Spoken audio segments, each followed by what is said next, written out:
மேடையில் அமர்ந்திருக்கும் அனைவருக்கும் வணக்கம். பத்திரிகை நண்பர்கள், ஊடக நண்பர்கள், இணையதள நண்பர்கள், பிஆர்ஓ கார்த்தி அனைவருக்கும் நன்றி. மேடையில் பேசி கைத்தட்டல் வாங்குற அளவுக்கு நான் பெரிய பேச்சாளர் இல்லை, அதனால் தயவு செஞ்சு நீங்களே ஒரு தடவை கைத்தட்டிடுங்க. இந்த கைத்தட்டல்கள் அனைத்தும் சிலம்பம் அந்த படத்தோட டீமுக்கு தான் போய் சேரும்.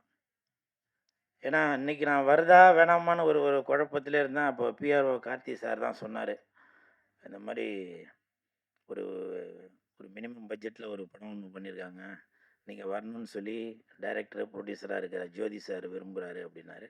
அப்புறம் டக்குன்னு ஃபோன் போட்டு கொடுத்தாரு. அப்புறம் பேசினேன். அப்போ சொன்னார், இந்த மாதிரி என்னுடைய மகன்கள் தான் இதில் கதாநாயகனாகவும் வில்லனாகவும் நடிக்க வச்சுருக்கேன் அப்படின்னு சொல்லி சொன்னார். சரி, அப்புறம் யோசிச்சு பார்த்தேன், எவ்வளோ பேருக்கு சப்போர்ட் பண்ணுறோம்.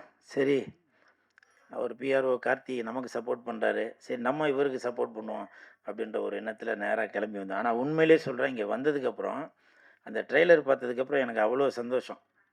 அதில் ஒரு வசனம் ஒன்று சொல்லியிருப்பார், கலையை காசாக்க சொல்கிறீங்களா அப்படின்னு. உண்மையிலே அதாங்க இப்போ நடந்துட்டுருக்கு. நன்றி மாஸ்டர், அந்த மாதிரி ஒரு வசனம் வச்சதுக்கு ஒரு கைத்தட்டல் கொடுக்கலாமே. நான் பேச பேச நீங்கள் நல்லா கைத்தட்டல் கொடுத்தாதான் மதியானம் வந்து உணவு இருக்குதுன்னு சொல்லியிருக்காங்க. யாரும் கவலைப்பட தேவையில்லை, கண்டிப்பாக எல்லாருக்கும் உணவு இருக்குது. பிஆர்ஓ கார்த்தி சார், எல்லாரும் பேசி முடித்ததுக்கப்புறம் தான் சாப்பாடை ஓப்பன் பண்ணோம், சரியா? முன்னாடி போகிற ஆள் நிறையா சாப்பிட்ருவாங்க, அப்புறம் எனக்கெல்லாம் சோறு இல்லாமல் போயிடுது. ஓகே, உண்மை தான், கரெக்டாக சொன்னீங்க பாருங்கள். போன ஈவெண்ட்டில் அப்படி தான் சிரிக்கிறாமா, உண்மை தான் அது. போன ஈவெண்ட்டில் எனக்கு இல்லை கடைசியாக பேச வச்சு சோறே காலி ஆகி போச்சு. ஸோ அப்படி இந்த ஈவெண்ட்டில் இந்த சிலம்பம் படத்தோட குழு வந்து வரவங்களை நல்லா வயிறு நிறைய வச்சு அனுப்பணும் அப்படின்னு சொல்லி நினைக்கிறாங்க. அவங்களுக்கு என் மனமார்ந்த வாழ்த்துக்கள். அதே மாதிரி இந்த படத்தோட கதாநாயகன் அஜித், அதாவது அஜித் சாரை வச்சு ஹிட்டு கொடுத்த பேரர் சார் வந்திருக்காங்க. அதனால் அஜித், கண்டிப்பாக நீ அஜித் சாரோட இடத்துக்கு போறியோ இல்லையோ, அவர் தொட்ட அந்த இடத்த கண்டிப்பாக நீ தொட்டுட்டு தான் வருவேன், நான் வாழ்த்துறேன் அஜித். அதே மாதிரி ஹரிஷ், அவருடைய இரண்டாவது மகன், அவர் வில்லனாக நடிச்சிருக்கதா சொன்னார். உங்களுக்கும் என் மனமார்ந்த வாழ்த்துக்கள். ஹரிஷ் ஓகே, வாழ்த்துக்கள் வாழ்த்துக்கள் வாழ்த்துக்கள். அப்புறம் கதாநாயகி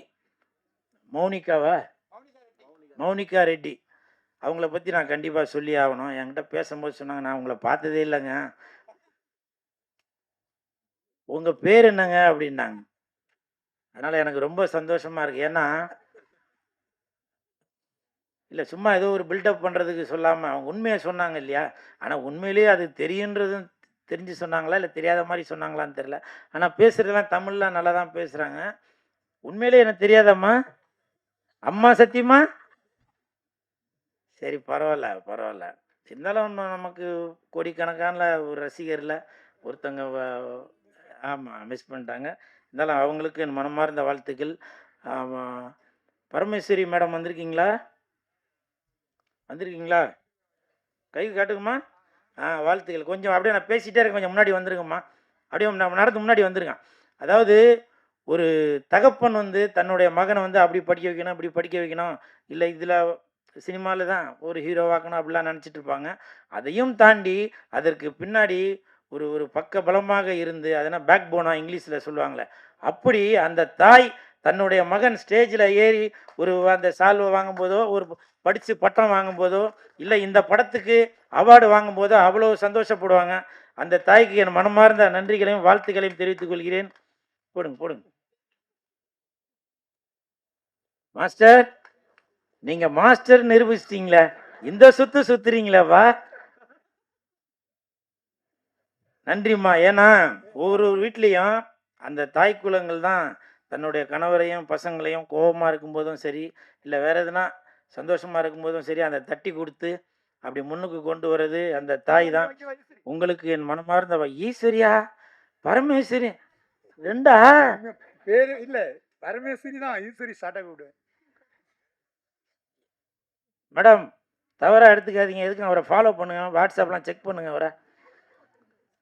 ஈஸ்வரி பரமேஸ்வரியா, குட் காம்பினேஷன். இவங்களுக்கு என் மனமார்ந்த வாழ்த்துக்களை தெரிவித்துக் கொள்கிறேன். இப்போ நான் பேசும்போது அவ்வளோ சந்தோஷம், எல்லாரும் சிரிச்சு அவ்வளோ சந்தோஷப்படுறாங்க. அவ்வளோ மக்கள் வந்திருக்கிறாங்க.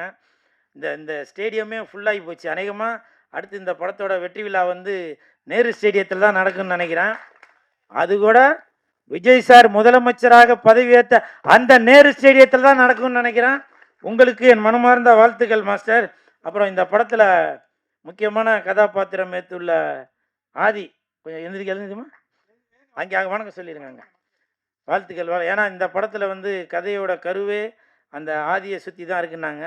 அந்த ஆதி படத்தோட டைரக்டர் ஜோதி. நீங்கள் படத்தை பார்த்து தெரிஞ்சுக்கங்க மீதி.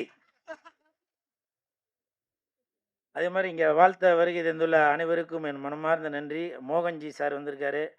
திரௌபதி 2வில் என்னை பயன்படுத்தாமல் இருந்த உங்களுக்கு என் மனமார்ந்த நன்றி.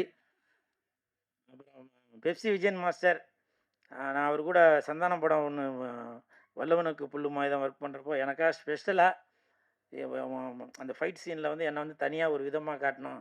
நான் மறக்கவே மாட்டேன் மாஸ்டர் அந்த இது. ஏன்னா பெப்சி விஜயன் மாஸ்டர், ஷாருக் கான், சல்மான் கான் அப்படி இந்தி நடிகர்களுக்கு ஃபைட் மாஸ்டராக இருந்தவர். இந்த கூல் சுரேஷுக்கு ஃபைட் சொல்லி கொடுத்து ஒரு ஷாட்டு அப்படி கீழே இருந்து அப்படி மேலே அப்படி காட்டுவாங்க.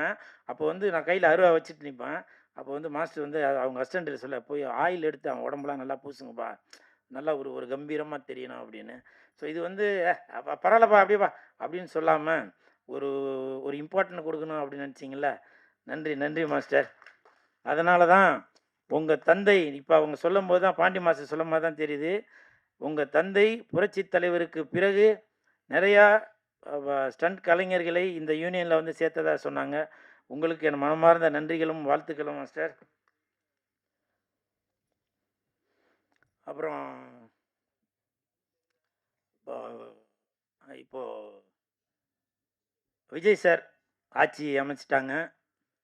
இப்போது சமீபத்தில் பார்த்தீங்கன்னாக்க விஜய் சார் வந்து ஒரு கவர்மெண்ட்டு வேலை ஒருத்தர் கொடுத்துருந்தாங்க, இந்த ஜோசியம் பார்த்து சொல்கிற அவருக்கு. ஏன்னா அவர் சொல்கிறதெல்லாம் கரெக்டாக இருக்குது அப்படின்னு சொல்லி அவருக்கு வந்து கவர்மெண்ட் வேலை கொடுத்தாங்க. அதுக்கு வந்து பல பேர் எதிர்ப்பு தெரிவித்தாங்க.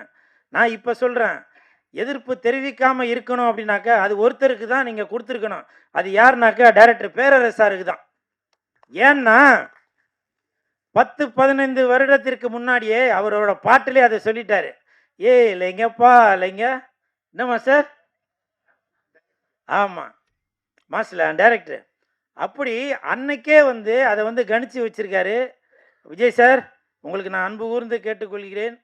நீங்கள் விஜய் சாருக்கு ஒரு அன்பான வேண்டுகோள், பேரரசாருக்கு வந்து நீங்கள் கவர்மெண்ட் வேலை தராட்டியும் பரவாயில்ல, அட்லீஸ்ட் நீங்கள் அவருக்கு இன்னொரு படம் ஒன்று நடித்து கொடுக்கணும் அப்படின்னு நான் வந்து தாழ்மையோடு கேட்டுக்கொள்கிறேன். ஏன்னா அந்த நேரம் சிவகாசியும் சரி திருப்பாச்சியும் சரி மிகப்பெரிய ஹிட்டு, பட்டி தொட்டியெல்லாம் அடித்து தூள் கிளப்புச்சு. அப்படி ஒரு ஜனரஞ்சகமான ஒரு மிக முக்கியமான இயக்குனர் அவங்களுக்கு நீங்கள் ஒரு படம் நடித்து கொடுக்கணுன்னு இந்த கூல் சுரேஷ் தாழ்மையோடு கேட்டுக்கொள்கிறேன். அதே மாதிரி இந்த காஸ்டியூம் இதை போட்டுட்டு ஒரு நிகழ்ச்சிக்கு போயிருந்தேன். அந்த நிகழ்ச்சியில் வந்து அமைச்சர் ராஜ்மோகன் அவர்கள் வந்திருந்தாங்க. வந்துட்டு அண்ணா உங்கள் ட்ரெஸ் எங்கேன்னு எடுக்கிறீங்க, நல்லா இருக்கு அப்படின்னு சொல்லிட்டு போனாங்க. அது அந்த வீடியோ வந்து வெளியில் வந்து பயங்கர ப்ராப்ளம் ஆச்சு. அதில் கமெண்ட்டில் நிறையா பேர் பாருப்பா இவரு ஒருமையில் சொல்லியிருந்தாங்க அவங்க, நான் அது சொல்லணும்னு நினைக்கல, வந்த வாழ்வை பார்த்தியா அப்படி இப்படின்னு ரொம்ப இது பண்ணி பேசினாங்க. நான் உங்களை கேட்குறேங்க, ராஜ்மோகன் அவர்களுக்கு ஓட்டு போட்டு ஜெயிக்க வச்சது யாரு? நம்ம தானே ஜெயிக்க வச்சோம். நீங்களே ஓட்டு போட்டுட்டு சார், நீங்களே ஓட்டு போட்டுட்டு இன்னைக்கு அவங்கள குறை சொன்னா என்ன நியாயம் இது? அப்போ ஒரு மனிதன் வாழ்ந்தாலும் ஏசுவீங்க, தாழ்ந்தாலும் ஏசுவீங்களா? ராஜ்மோகன் அவர்களுக்கு என்னங்க குறை? என்ன குறை? எதற்காக அவரை வந்து ஒருமையில் பேசுறீங்க? அவங்க மட்டும் இல்லை, பல பேரை நீங்கள் தான் ஓட்டு போட்டு டிவிக்கே வேணும் அப்படின்னு சொல்லி ஓட்டு போட்டு ஜெயிக்க வச்சது. ஜெயிச்சதுக்கு அப்புறம் இப்படி குறையும் சொல்லியிருந்தா என்ன அர்த்தம்? விஜய் சாரு ஒரு சாமானிய மக்கள் ஆட்டோ டிரைவர் கூட முதல்ல இது எம்எல்ஏ ஆகலாம் அப்படின்னு சொல்லியிருந்தாங்க. ஒரு டிரைவரோட மகன் கூட எம்எல்ஏ ஆகலாம் அப்படின்னு சொல்லியிருந்தாங்க. அப்படி ஒரு சிறப்பு வாய்ந்த முதலமைச்சராக இருக்கக்கூடிய விஜய் சார் அவர்களுடைய எம்எல்ஏக்களை நீங்கள் குறை சொல்கிறீங்களே, நீங்கள் தானங்க ஓட்டு போட்டது. அப்போ என்ன மென்டாலிட்டியில் தாங்க இருக்கிறீங்க நீங்கள்? சும்மா ரீல்ஸ் பார்க்கறதுக்கு மட்டும் இருந்தால் போதுமா? அடுத்தவங்கள கமெண்ட் பண்ணுறது மட்டும் இருந்தால் போதுமா? இது எதற்காக இந்த சிலம்பம் படத்தோட ஆடியோ ரிலீஸில் சொல்கிறேன்னா அதை சொல்கிறேன். ம் அப்போ நீங்கள் என்ன எண்ணத்தில் நீங்கள் போய் ஓட்டு போட்டீங்க? யார் வேட்பாளர்னே தெரியாது, வேட்பாளர் பேர் தெரியாது, விசிலுக்காக போட்டு வந்துட்டேன் அப்படின்னு நினைக்கிறீங்க, அப்படி தானே? ம் அதுவும் இல்லாமல் எல்லாருமே படித்தவங்களா இருக்காங்க எம்எல்ஏக்கள்.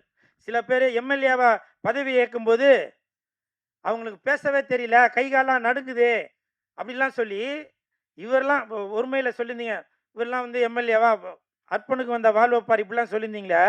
இப்போ இந்த மேடையில் ஒரு உதாரணம் நடந்துச்சு.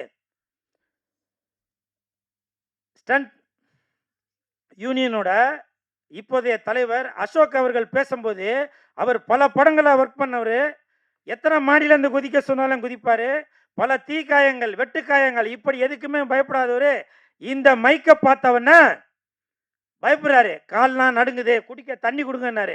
அப்படி சார் இது சிரிக்க வேண்டிய விஷயம் இல்லை சார், சிந்திக்க வேண்டியது.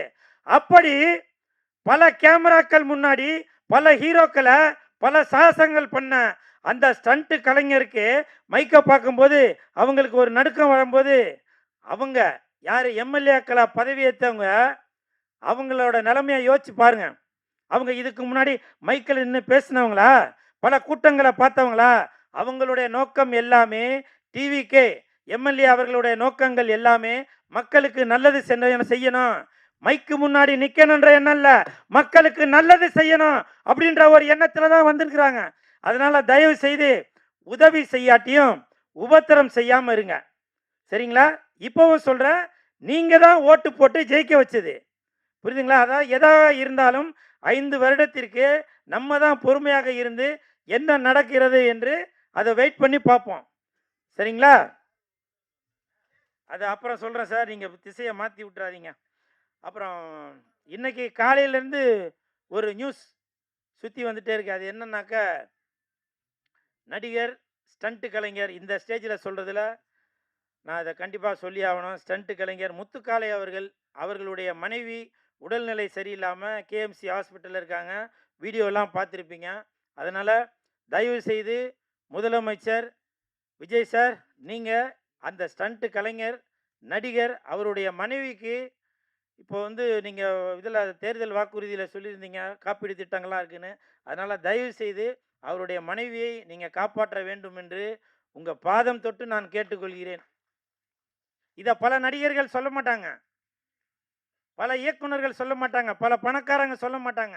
எதுக்கு நான் சொல்கிறேன்னா, எனக்கு தெரியுங்க, என்னுடைய சக கலைஞர் அவர் முத்துக்காலை நிறையா பேர் கமெண்ட்டில் கூட சொல்லியிருந்தாங்க, இது வரைக்கும் நீ நிறையா சம்பாரிச்சிருப்பல, அதை வச்சு செலவு பண்ண வேண்டியதானே அப்படின்னு. எங்களை மாதிரி கலைஞர்களுக்கு எங்கெங்க வாய்ப்பு தெரியுங்க? யார் ஒழுங்காக ஷூட்டிங் ஸ்பாட்டுக்கு வராதவங்களோ, பிகு பண்ணுறாங்களோ, உங்களுக்கு ஒத்துழைப்பு கொடுக்காதவங்களோ, ஆடியோ ரிலீஸுக்கு வராதவங்களோ, ப்ரமோஷனுக்கு வராதவங்களோ, ப்ரொடியூசரோட வழியை தெரியாதவங்களோ, டைரக்டரோட வழியை தெரியாதவங்களோ, அவங்களுக்கு தான் நீங்கள் முன்னுரிமை கொடுத்து அவங்க கேட்குற சம்பளத்தோட 10 மடங்கு 20 மடங்கு ஜாஸ்தியாக கொடுத்து, என்னோட பாஷையில் சொல்லணும்னா எங்கள் இதில் சொல்லுவேன், வலுவட்டையை ஆக்கி வச்சுருக்கீங்க, கெடுத்து குட்டி சாவரை ஆக்கி வச்சுருக்கீங்க அப்படின்னு நான் சொல்லுவேன், புரியுதுங்களா? அதனால் தயவு செய்து அந்தந்த கலைஞர்களுக்கு எது உரிய சம்பளமோ இல்லை மற்றபடி வேலை வாய்ப்போ அதை தயவு செய்து கொடுங்க. ஏன்னா நாங்கள் நம்பி இருக்கிறது சினிமாவை தான். அதனால் முதலமைச்சர் சார், விஜய் சார், நீங்கள் உங்களோட தேர்தல் அறிக்கையில் கூட சினிமாவுக்கு அப்படின்னு சொல்லி எதுவும் ஸ்பெஷலாக நீங்கள் எதுவும் கொடுக்கல. சினிமா கலைஞர்களுக்கு நீங்கள் மிகப்பெரிய பொக்கிஷமாக நாங்கள்லாம் ஓட்டு போட்டு உங்களை தேர்ந்தெடுத்து வைத்திருக்கோம். நீங்கள் இந்த சினிமா கலைஞர்களுக்கு மிகப்பெரிய ஒரு பொக்கிஷமாக அமைவீங்க அப்படின்ற நான் நம்புகிறேன். அது மட்டும் இல்லை, இப்போ நான் காரில் வரும்போது அவர் முத்துக்காளையோட வீடியோலாம் பார்க்கும்போது, அப்போது லெஜண்ட் ரசிகர் மன்ற செயலாளர் திரு சுதாகர் அவர்கள் என்கிட்ட வந்து ஒரு வாக்குறுதி ஒன்று கொடுத்தாங்கண்ணே, அவங்களுக்கு லெஜண்ட் ரசிகர் மன்றம் சார்பாக நான் எதனா உதவி செய்கிறேண்ணே அப்படின்னாரு. ப்ளீஸ் கொஞ்சம் எழுது கை காட்டுங்கப்பா. அவருக்கு என் மனமார்ந்த நன்றி.